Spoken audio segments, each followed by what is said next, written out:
Obrigado, Ariel.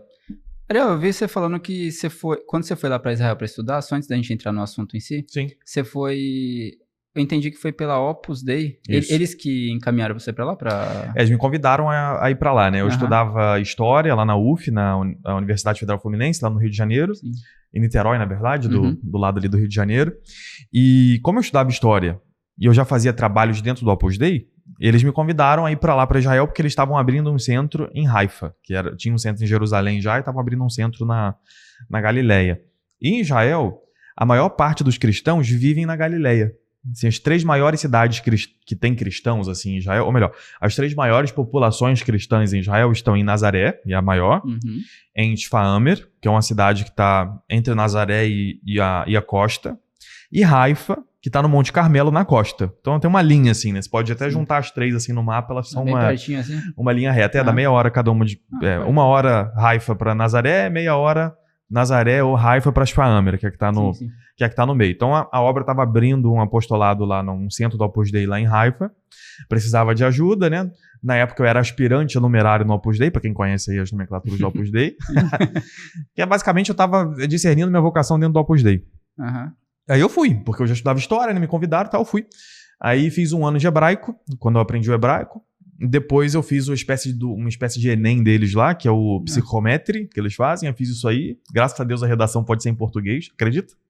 Pode? Lá é mais flexível. Aqui no Brasil esse negócio do Enem, uma vez no ano, aquele evento, aí o pessoal se atrasando, passa no jornal. Tipo, lá tem tipo uns 12 no ano, sabe? É um por mês. Sim. E tem na língua deles toda, né? Em hebraico, tem em árabe, tem em inglês e tem outras 10 línguas para redação.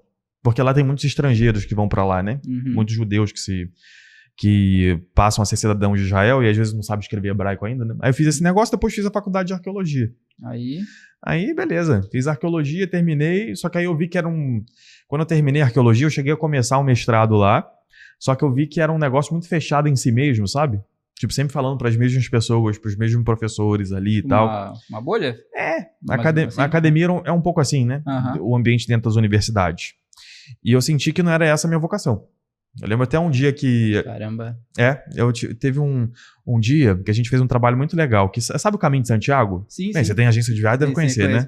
Compostela, né? Isso, Santiago de Compostela. As pessoas fazem um caminho que Santiago fez ali na Espanha. Que é gigante, a pessoa faz em 30 dias, né? É enorme. Eu fiz um dia só dele. Fui mais preguiçoso. Né? Só o comecinho só. Eu tava em Navarra, né? Eu falei, em Navarra, o caminho de Santiago que vem da França passa por Navarra, por Pamplona. Sim. Aí eu fui, participei, fiz um dia assim do trajeto, né? Super legal. Pois bem, os judeus lá em Israel fizeram um caminho desse. Em 2019 lançou um caminho. Não é um caminho de Santiago, né? É o caminho do Sinédrio. Por quê? Porque o Sinédrio foi expulso de Jerusalém no ano de 131 pelo imperador Adriano. E aí o Sinédrio ele foi...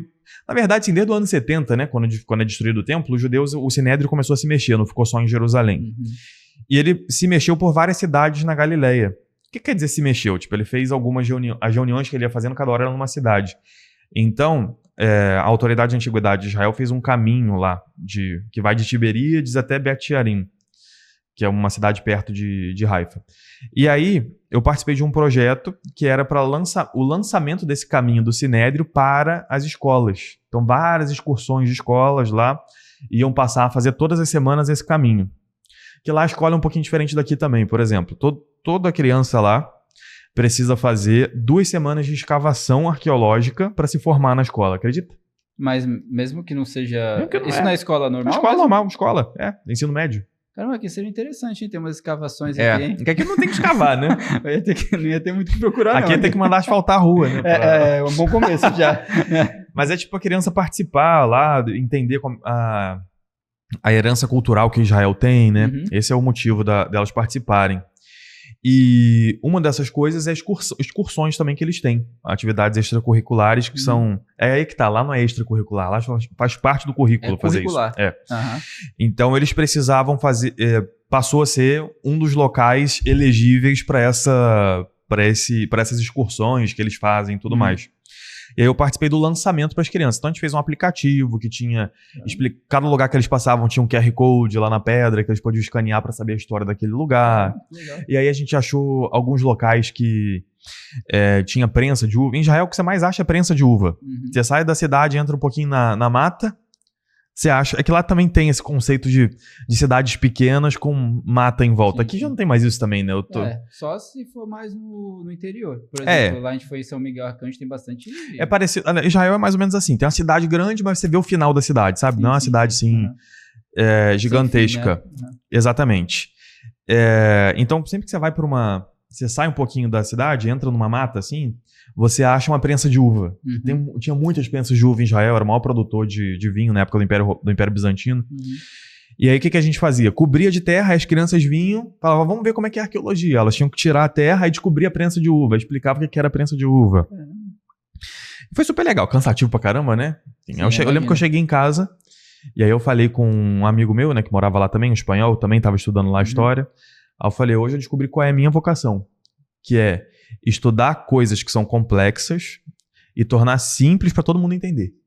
Ah, que legal. Tipo, eu entendi que essa era não era trabalhar com criança, eu sou ruim de trabalhar com criança. Mas era... Abrir um buffet, né? Não, tá louco, não é isso também. Mas eu entendi que era isso, sabe? Pegar uma coisa que é difícil e transformar em fácil. Descomplicar. Eu tentei fazer isso na Leroy lá, dentro do mundo corporativo, consegui inclusive lá, coisa de venda de solar, enfim.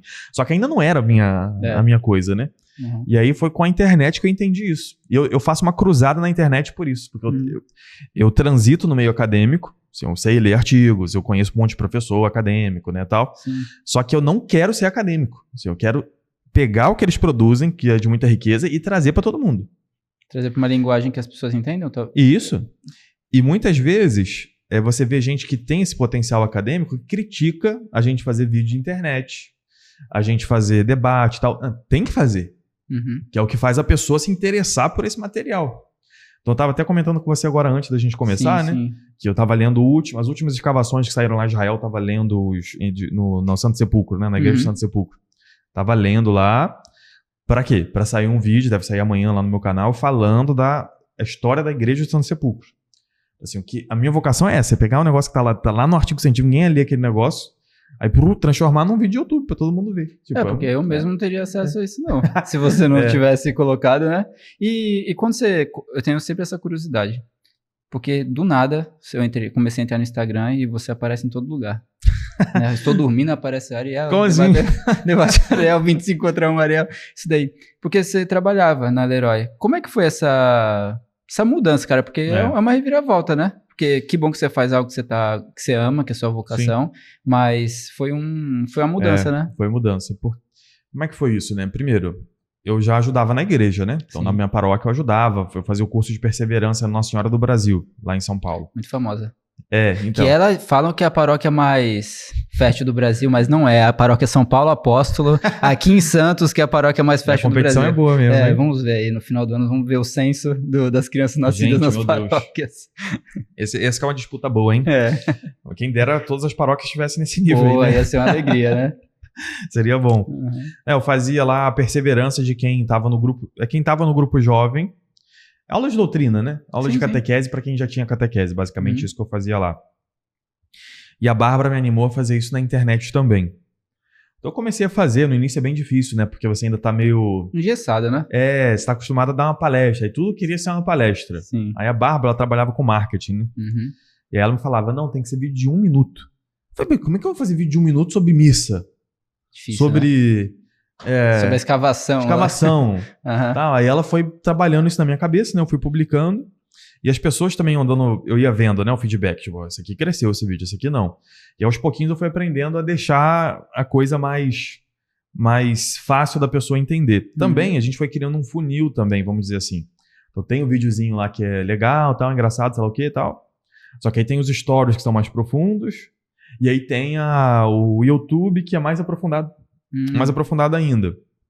Então a gente foi fazendo isso. Até que chegou um momento em que, bem, os protestantes ficavam comentando o tempo inteiro lá, né? No início nem falava de protestante, eu falava de arqueologia. Só que aí eles ainda assim descobriram que eu era católico e enchia o saco. Aí eu começava a responder. Nessa época eu conheci o perfil do Gessiandro, Pensar Catequese. Hoje é diácono, tá para se ordenar padre, inclusive. Que legal. É por isso que ele saiu da rede social, inclusive, né? Para se concentrar bem pro ano da ordenação dele. E aí eu falei com o Gessiandro, Gessiandro, você tem aí um banco de passagens bíblicas que você tá usando para responder? Porque eu sempre respondi, eu já tinha um documento que eu usava para responder os comentários e para gravar vídeo. Com a minha experiência. Tipo assim, o pessoal ia perguntando coisas, crente, eu já tinha lá. São as mesmas coisas, né? A mesma coisa, sempre, né? Faz 500 anos que é a mesma coisa. Então eu já tava lá, já tinha as passagens lá. O Gessiandro também. Eu falei, cara, vamos fazer então um material pro pessoal usar para responder os protestantes, porque a gente tá aqui com o nosso perfil. Mas o pessoal por aí não tem tempo de ficar procurando. Vamos deixar um negócio mais organizadinho, né? Vai que isso pode ajudar o pessoal, né? Sim. Aí começamos a fazer, aí começamos a vender o e-book, aí o negócio foi dando certo e tal.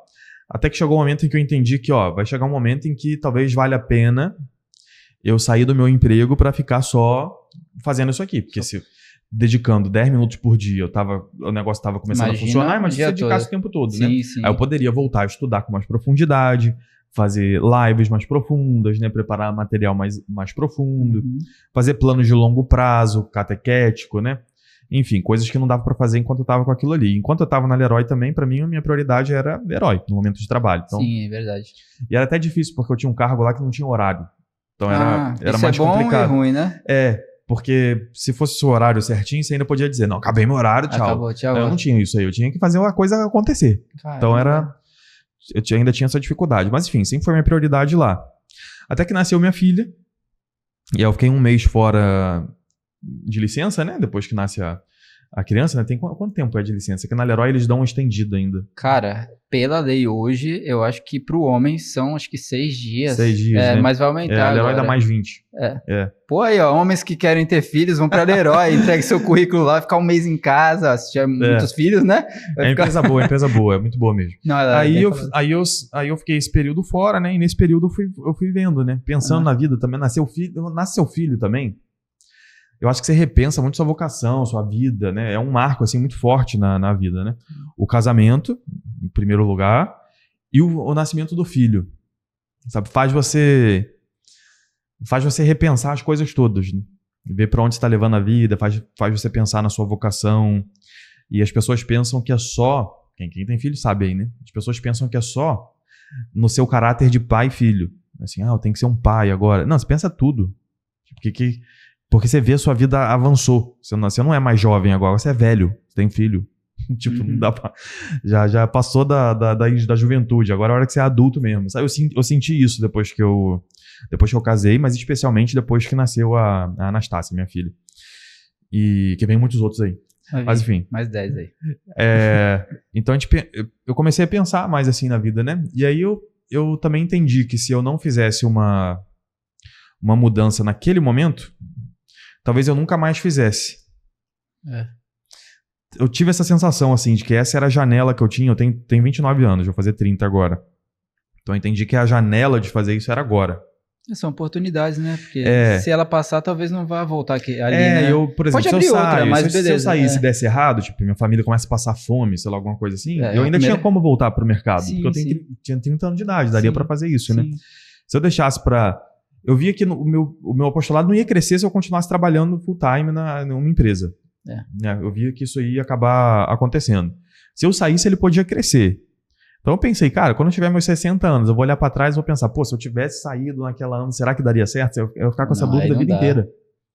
Eu não tô falando aqui de enriquecer, eu tô falando de viver. De eu ter dinheiro pra pagar as contas, pra comer, sabe? Sim. Porque pra enriquecer, talvez fosse melhor eu continuar no mundo corporativo, porque eu tinha minha carreira andando lá. Então, falei, não, quero saber se eu vou conseguir sustentar minha família, né?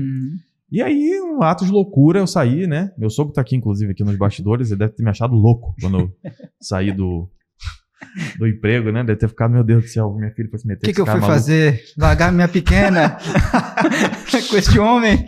E aí eu falei, cara, vou sair desse troço. E aí a Bárbara também, né? A importância de casar bem, né?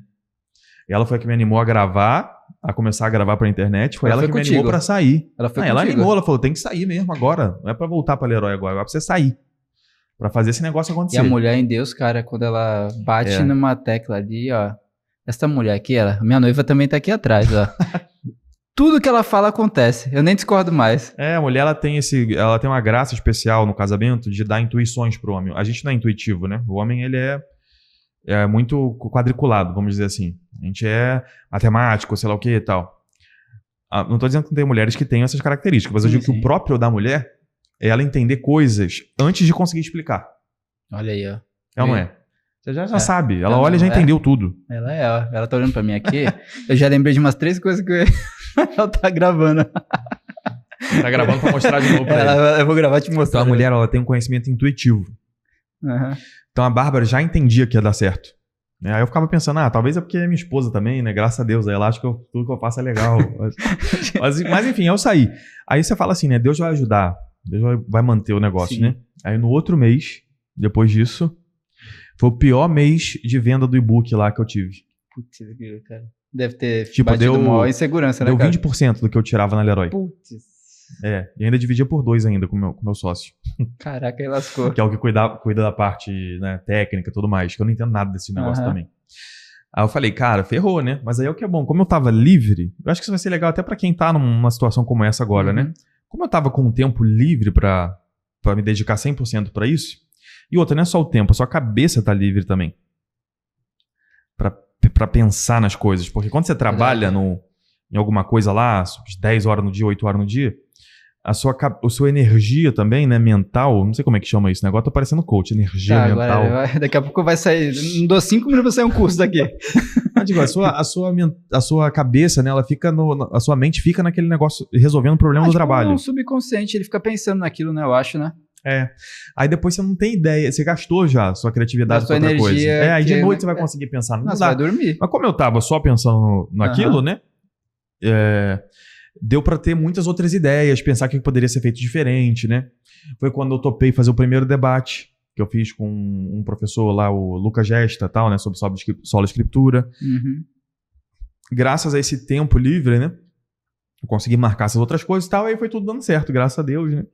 No fim das contas, a gente se mudou de São Paulo, foi pro interior, porque eu falei, bem, agora não preciso mais estar aqui em São Paulo, né? Posso ir pra um lugar assim que é mais... Tem mais verde, né? Mais tranquilo, o ritmo mais tranquilo você saiu também. Você foi para um lugar... Você foi pro interior? Sim, fui pro interior de São Paulo, Eu morava na capital, né? Eu fui pro interior, né? Pô, aí ficou muito... A coisa ficou muito melhor até pra criar, né? Porque criar vídeo é um negócio que exige... Como é que eu digo isso, né? Às vezes a gente tá acostumado no trabalho a falar assim, não, tem que fazer, eu vou fazer. E acabou. E eu faço. Eu tenho que limpar a casa, não quero limpar a casa. Não, vou limpar e acabou. A gente tem essa cabeça, né? Vai gravar um vídeo, não é assim. Não, tem que gravar o vídeo, vou gravar. Aí não, parece que tem que não vai sair o vídeo, né? Estranho, tem que estar um momento... Tu tem que estar bem pra aquilo. Tu não pode estar irritado com outra coisa, nem preocupado. Tem que estar bem. O vídeo tu tem que estar sempre bem.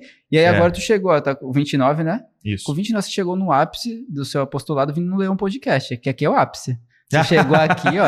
Agora chegou no... Não tem mais pra onde ir. Aqui é só tá vendo? É por isso, ó. Aí agora tem tempo de pensar, ó. Vamos pra lá que vai ser bom. Agora você tá tranquilo. Pô, cara, isso é muito bom, né? Porque... Até pra encorajar outras pessoas que queiram. Porque, cara, tem que ter coragem. Tem que não vai botar a culpa em mim depois se der errado, hein? Não vai mandar pedir as coisas. Pode você ter 3 contas vencidas aqui, já cortaram minha energia aqui, ó. É arriscado. Tudo. Mas a pessoa tem que pensar diante de Deus. Se for seguir a sua vocação, vai ser arriscado sempre. Você tem que pensar diante de Deus, ver o que é. E ir pra cima. Vou casar, mas e aí? Se depois... Tá casando, tudo é risco. Tudo que é bom tem risco no meio, né? Tudo que é bom tem... Então, qualquer coisa tem risco, na verdade, né? Qualquer coisa. Tem que saber fazer e se abandonar a mão de Deus. Se der errado também, refazer. Enfim, faz de novo. Deus não vai abandonar, não. Alguma coisa vai te ajudar se tu estiver no caminho ali, né? Exatamente.